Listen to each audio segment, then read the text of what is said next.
এটা 2 চামচ গোবিন্দভোগ চাল। গোবিন্দভোগ চালটা আমি ধুয়ে ভেজাতে দেবো আধ ঘন্টা মতো।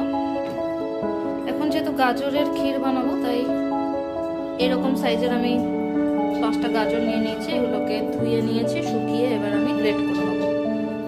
আর লাগবে কিছু ড্রাই ফ্রুটস, যেমন আমি একটু কাঠবাদাম নিয়েছি, আমন্ড বাদাম, 4টে কাজু আর কতগুলো কিশমিশ। এগুলোকে আমি ভেজে নেবো ঘিয়ে।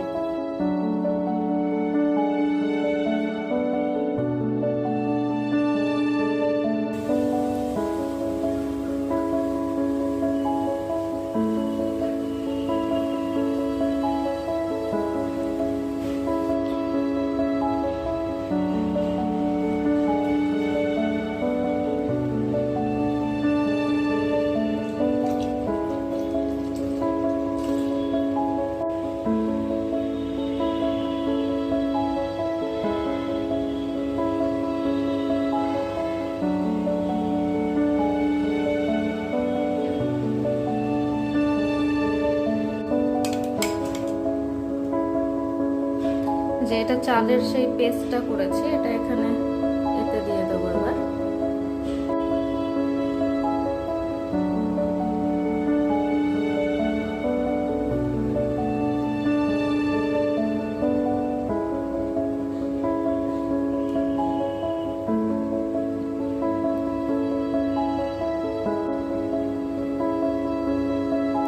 ড্রাই ফ্রুটস গুলো দিয়ে দিয়েছি।